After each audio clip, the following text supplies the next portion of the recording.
billahi mineşşeytanirracim. Bismillahirrahmanirrahim. Huallahüllezî la ilahe illahu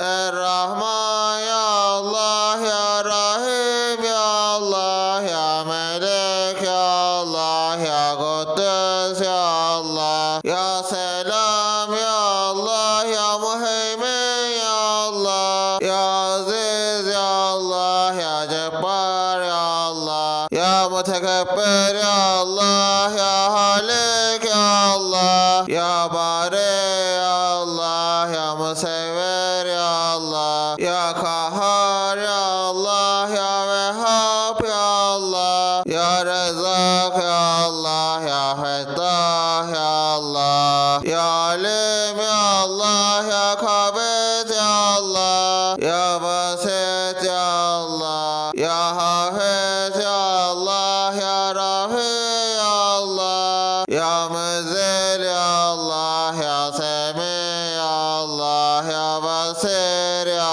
Allah ya Hakem ya Allah ya Adil ya Allah ya Latif ya Allah ya Habir ya Allah ya Halim ya Allah ya Alim ya Allah ya Gafur ya Allah ya Şekür ya Allah ya Ali ya Allah ya Kebir ya Allah ya Hafiz ya Allah ya Mukit ya Allah ya Hasib ya Allah ya Celil ya Allah ya Kerim ya Allah ya Rakib ya Allah ya Mucib ya Allah ya Vasih ya Allah ya Hakim ya Allah ya Vedud ya Allah ya Basit ya Allah ya Şehid ya Allah ya Hak ya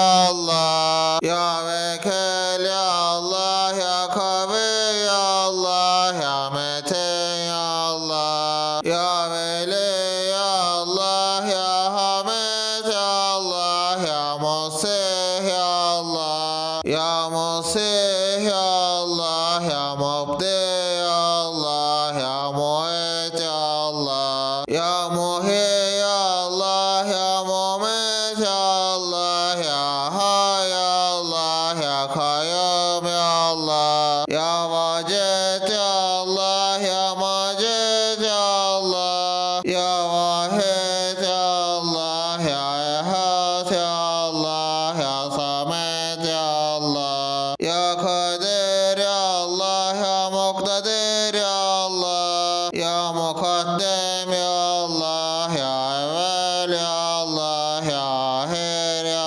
Allah ya Zahir ya Allah ya Batin ya Allah ya Vali ya Allah ya Mutali ya Allah ya Beri ya Allah ya Tevab ya Allah ya Muntekim ya Allah ya Hey ya Allah ya Rauf ya Allah ya Malik el-Mulk ya Allah ya Zülcelali ya Allah ya Vel-İkram ya Allah ya Muksid ya Allah ya Ganiyu ya Allah ya Cami ya Allah ya Muni ya Allah ya Daru ya Allah ya Mani ya Allah ya Nafi ya Allah ya Nuru ya Allah ya Hadi ya Allah ya Bedi ya Allah ya Birisi ya Allah ya Reşit ya Allah ya Saburu ya Allah ya Celle Celaluhu